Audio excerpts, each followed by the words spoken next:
Hay algunas solas cosas en las cuales yo no estoy muy de acuerdo.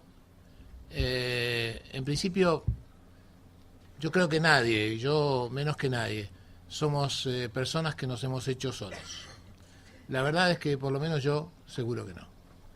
Yo soy el resultado, eh, el mejor resultado que yo pude obtener de un montón de cosas que me pasaron, de muchísima gente que ayudó a que yo sea, de muchísimos que colaboraron en que yo sea este que soy, de muchísimos que hicieron de Jorge Bucay este que hoy soy. Así que por lo tanto es difícil pensar en alguien que es capaz de hacerse a sí mismo, y yo no suscribiría debajo de esto, por halagador que pueda parecer. Y me siento bastante orgulloso de no haberme hecho a mí mismo. Empezando por ser el nieto de de mis abuelos, por ser el abuelo de mis nietos, por haber tenido los padres que tuve, por haber nacido en mi país, Argentina, por haber sido adoptado por este país al que amo, España. Quiero decir, muchas de las cosas que me han pasado han determinado de una manera o de otra que yo sea quien soy. Podrían haber determinado que sea de otra manera, pero incidentalmente actuaron para que yo sea este que soy. Desde lugares que quizás uno no sabe cómo influyen sobre nosotros, todos somos el resultado de un montón de conjunciones que se han dado para que seamos los que somos. Empezando por el hecho concreto de que, y lo digo como médico, ya es bastante sorprendente que cada uno de nosotros haya sido parido, empezando por decir que el encuentro entre el espermatozoide de papá y el óvulo de mamá es una coincidencia que bioquímicamente es inexplicable. Hay tantas cosas que pueden pasar para que esto no suceda, que ya es milagroso que este espermatozoide y este óvulo hayan dado lugar a este huevo que de alguna manera después se ha transformado en cada uno de nosotros. Nos guste o no nos guste, creyentes o no, somos el producto de un milagro que no se puede medir, calcular ni producir a voluntad. Y por lo tanto, esta conjunción hace que uno empiece a darse cuenta de que no somos tan capaces de hacernos ni de hacer nada, y que la conjunción de las cosas tiene que ayudar en esto que Jung llamaba sincronía, que algunos llamamos casualidad y que otros llaman milagro, que finalmente son palabras para determinar casi la misma cosa.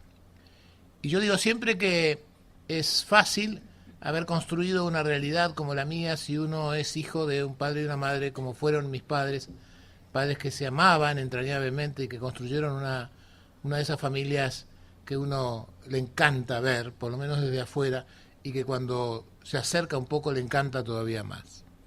Pero esta conjunción de un hombre y una mujer, dos personas que se amaban como mis padres se amaron, también es producto de una cosa misteriosa por la cual algunos no hubieran apostado demasiado. Déjenme que les cuente un poquitito esto para que se entienda qué es lo que quiero decir. Mis abuelos, los cuatro, nacieron en Siria, en Damasco. Eran inmigrantes en Argentina y llegaron a principios del siglo XX. Primero mis dos abuelos varones, después la abuela que fue la abuela materna y por último mi abuela paterna. Estos dos abuelos, uno de origen árabe y otro de origen judío, se conocían en Siria, donde habían ido a la escuela juntos. En aquella época la pelea entre árabes y judíos no tenía esa vigencia que hoy tiene, y compartían muchos espacios, muchísimos espacios, en Argentina y en Siria y en todos los lugares. Estos dos abuelos llegaron a la Argentina, uno de ellos, mi abuelo paterno, con una actitud de aventurero. Él era un adolescente de 18 años cuando llegó a la Argentina en búsqueda de aventura. Este abuelo, mi abuelo Farage, que así se llamaba, tenía un montón de virtudes que nunca nadie conoció y un montón de defectos que ahora les voy a contar. Era bastante vago, no le gustaba nada trabajar, adoraba salir con mujeres, le gustaba el juego, la bebida, el alcohol. Era realmente una persona poco recomendable, ¿no? Lo que menos le gustaba de todo lo que hacía era trabajar. Trabajaba bastante poco. De hecho, en la tumba de mi abuelo, mi abuela quería poner un cartel que dijera: aquí sigue descansando Farage Bucay.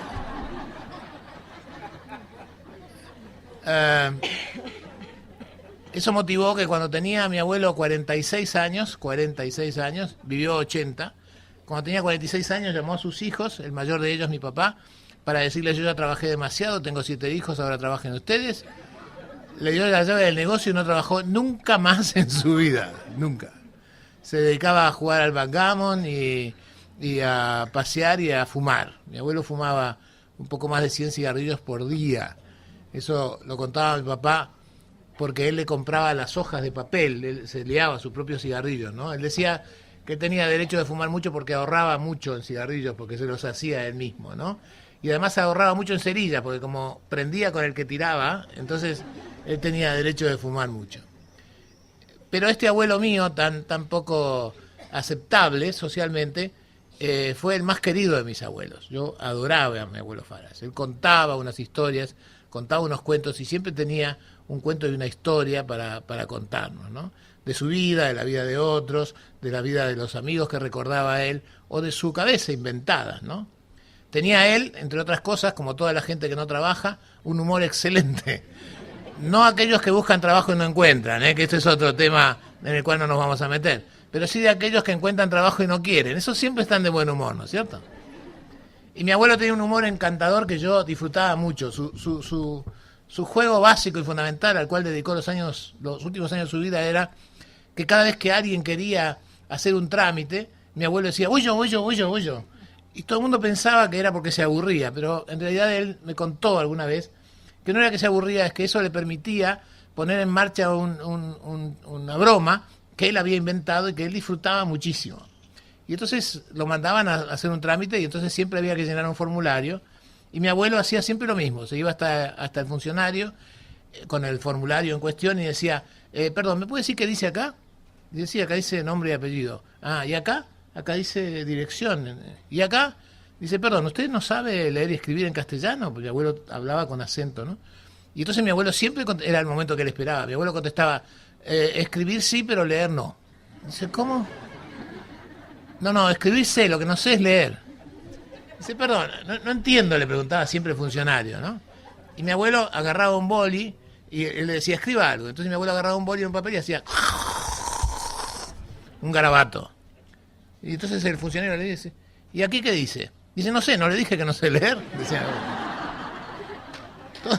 todo el trámite de mi abuelo, todo el trámite de mi abuelo era ir a hacer esas largas líneas de formulario solamente para reírse del funcionario de la cara que ponía cuando él le decía que sabía escribir pero no sabía leer.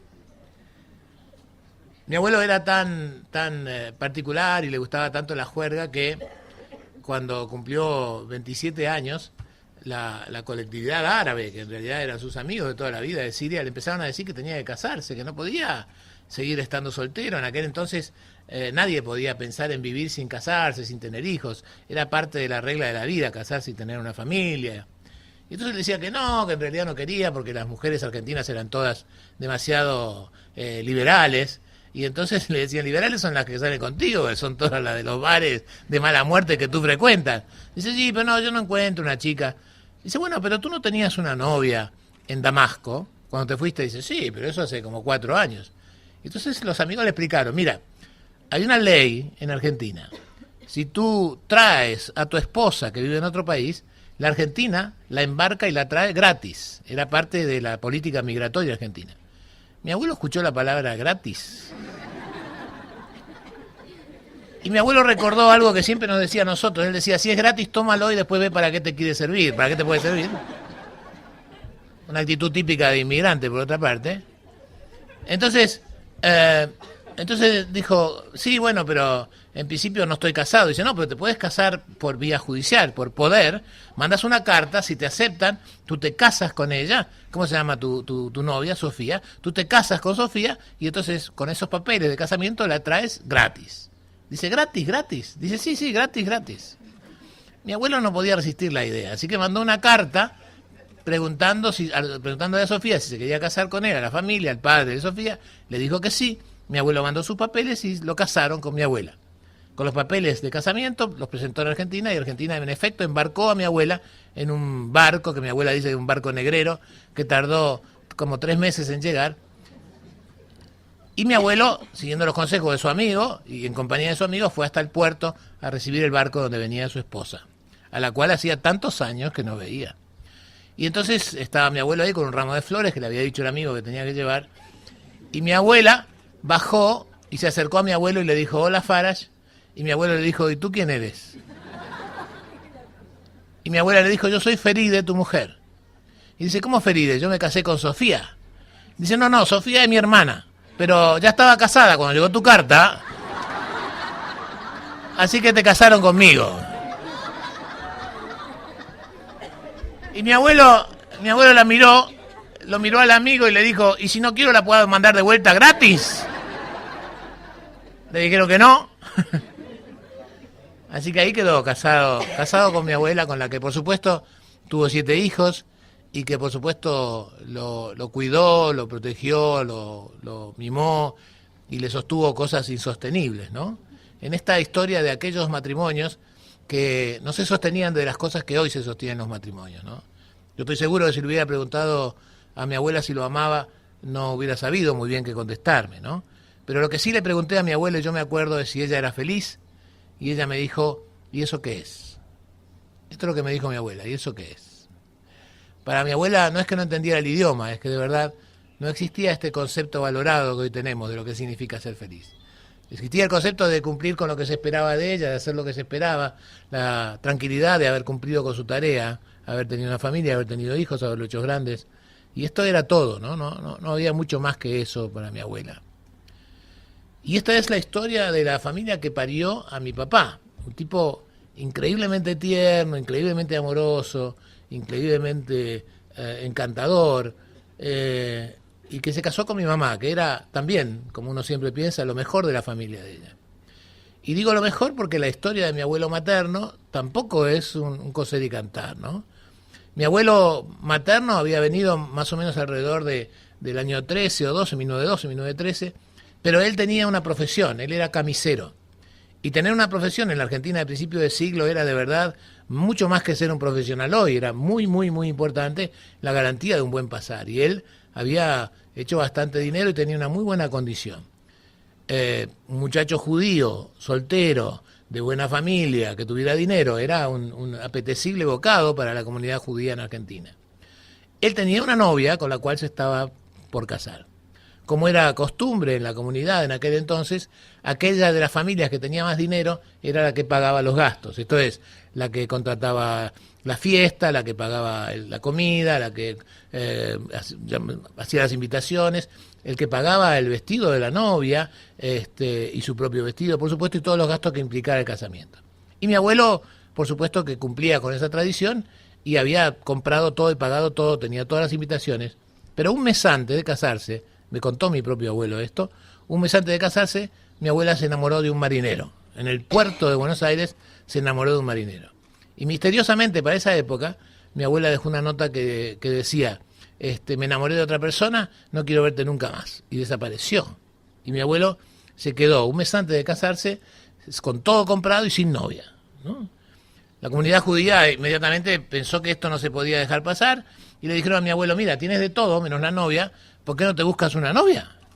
Y mi abuelo dijo, ¿pero dónde voy a encontrar una novia? Me queda un mes para el casamiento. Y entonces le dijeron que había una familia, la familia Irade, que tenía 5 hijas mujeres, 5 solteras, lo cual para la comunidad judía en aquel entonces era casi una maldición, ¿no? 5 hijas mujeres solteras. ¿Por qué no vas a comer a la casa de los Irade y te fijas, si te gusta alguna, ya todo lo demás lo tienes? Y mi abuelo pensó, es una buena idea, mi abuelo era un hombre muy práctico. Entonces fue a comer comida judía, sefaradí, que le encantaba. De él heredé mi panza y mi apetencia por comer comida rica. Y después de comer le sirvieron anís turco, que a él le encantaba, y otro anís, y otro anís, y otro anís, para ponerlo de buen humor, decían, ¿no? Y mi abuelo me cuenta que él estaba de muy buen humor. Así que le sirvieron un café y le dijeron que iban a hacer pasar a las chicas. Lo que había que hacer era, él tenía que mirar a las chicas, y si le gustaba una, como no estaba bien que dijera en voz alta que le gustaba una, lo único que tenía que hacer es con la cucharilla de café, tenía que señalar a la que le gustaba, nada más.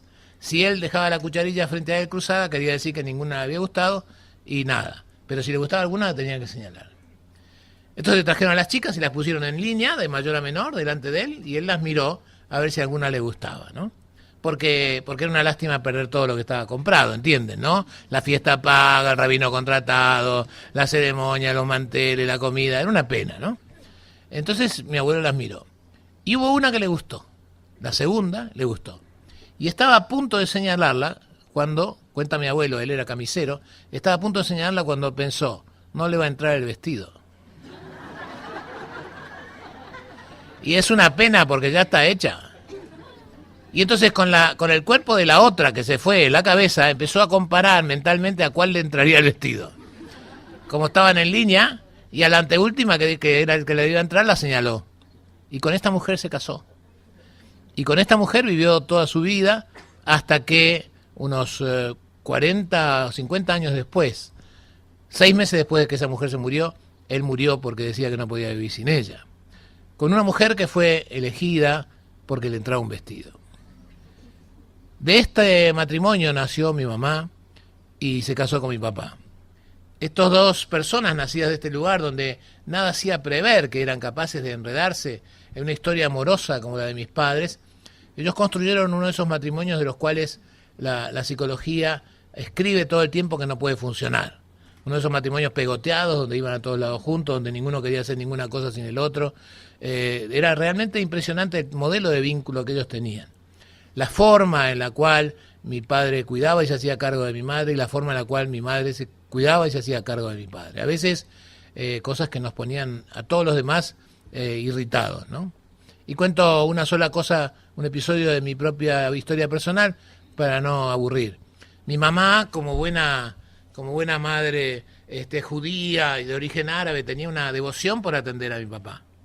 Y entonces, cuando llegaba la hora de los postres en mi casa, no había dinero para postres, se comía fruta en general, fruta fresca, la fruta que fuera, en general 2 o 3 tipos de fruta de las que hubiera en el mercado, en la feria, en ese momento. Un día yo estaba de novio con la que después fue mi esposa, Perla, y Perla fue invitada a comer a casa de mis padres. Cuando terminamos de cenar, mi mamá trajo una fuente a la mesa con la fruta. Y entonces, mientras cada uno se servía una fruta y la pelaba, la mondaba para comerla, mi papá esperaba. Cuando mi mamá terminó de servir, agarró un durazno para mi papá, lo peló ella misma, lo cortó en pedacitos y se lo dio a mi papá. Y mi papá comió de la fruta que ya estaba pelada, y después mi mamá se ocupó de pelarle una por una unas uvas, que a mi papá le encantaban. Y Perla puso una cara de odio y me miró. Y yo no entendía qué estaba pasando. Y le hice señas de qué pasa y me dijo, después vamos a hablar, ¿no? Y yo no entendía qué pasaba, ¿no? Cuando salimos, Perla me dijo, si tú te crees que cuando nos casemos yo voy a hacer contigo lo que tu mamá hace con tu papá, con el negrero de tu papá. Le digo a mi papá. Me dice, tu papá es un explotador, tu papá es un machista. ¿Qué se cree tu papá? ¿Que tu madre es una esclava? Dice, no, pero si mi papá... No, sí, tu papá. Tu madre, que en realidad después de trabajar todo el día tiene que estar mondándole la fruta. ¿Por qué no lo hace él, que es inútil? ¿Qué es? No, pero te aviso desde ya que no esperes eso. No, yo no espero nada. Pasaron los años y nos casamos. Y muchos años después, en mi casa con mis hijos que ya tenían 12 o 13 años, un día mis padres están en mi casa comiendo una barbacoa, un asado. Y entonces está mi mamá, mi papá, mis hijos, mi hermano. Terminamos de comer y entonces las mujeres se levantan mientras los hombres jugábamos un backgammon, no sé qué jugábamos, se levantan a llevar las cosas y mi esposa llega con una fuente con frutas y nos ofrece a todos una fruta. Y cuando le ofrece a mi papá dice, no, gracias, a mí me elige Chela, mi mamá. Chela me elige la fruta. Y Perla, que se ve que lo tenía desde aquel entonces, le dijo, ¿qué le pasa? ¿Es inútil usted? ¿No puede agarrarse la fruta solo? ¿Qué le pasa? ¿Por qué no se agarra la fruta solo? ¿No ve que su esposa está en la cocina haciendo otra cosa? ¿Por qué no agarra su fruta solo? Y mi papá, que no era peleador de ningún lugar, bajó la cabeza, agarró un durazno, un melocotón, y lo empezó a pelar en silencio, mirando para abajo, mientras mi esposa me miraba con ojos de satisfacción, ¿no? Y ahí estaba mi papá mondando la fruta, cuando entra mi mamá y lo ve, y le dice, ¿qué? ¿No me podías esperar tú? ¿Tanto apuro tenías?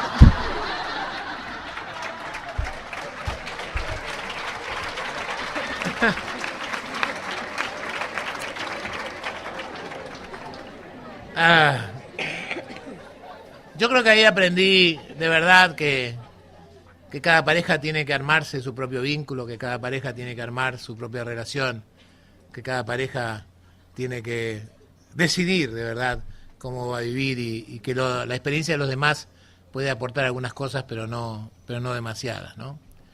Mi papá, que tenía que hacerse cargo de toda la familia porque mi abuelo había decidido no trabajar, como les dije, cuando tuvo su familia, nunca tuvo una situación económica demasiado acomodada, ¿no? Mi papá siempre nos decía que en realidad en mi casa no iba a faltar nunca techo ni comida, pero que no había espacio ni dinero para comprar ropa nueva, que había que usar la ropa que los primos iban dejando. Y que tampoco había espacio para comprar esos juguetes eléctricos y caros y con luces que a nosotros también nos gustaba, ¿no?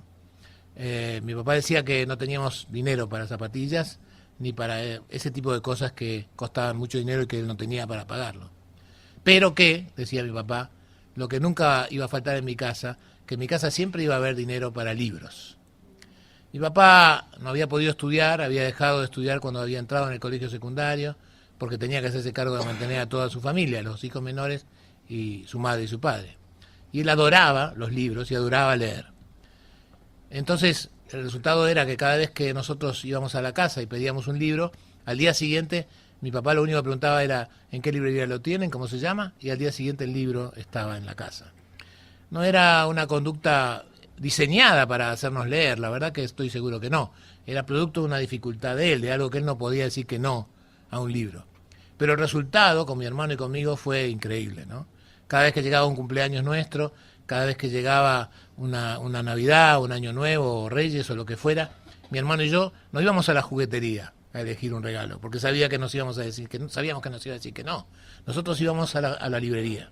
Y elegíamos ahí el libro más caro, el que más colores tuviera, los libros esos que se abrían y se levantaban las cosas troqueladas, que a mí me encantaban, y que eran en realidad nuestros juguetes. Mi hermano y yo jugamos toda la vida con libros. Los libros eran nuestros juegos y nuestros juguetes. Nacido de una familia donde mis abuelos contaban cuentos, el abuelo judío del Talmud, el abuelo árabe, cuentos de derviches, nacido de una casa donde mi papá leía todo lo que llegaba a sus manos, el periódico, los libros que compraba para nosotros, nuestro libro de textos, nacido de un espacio lleno de amor, no es raro para nada que yo me haya dedicado a lo que me dediqué. Me parece que ese resultado de ese amor recibido y de ese modelo de mostrarlo en cuentos y en historias, es este amor por los libros que mi padre nos educó sin saber que lo estaba haciendo, lo que ha hecho de mi hermano y de mí grandes y concienzudos lectores sobre todo, y lo que posiblemente me haya empujado a mí, no por hacerme a mí mismo, sino por dejar que otros me hicieran a escribir algunas de las cosas que sí, eso sí, y con ayuda vuestra, han hecho de mí este que soy.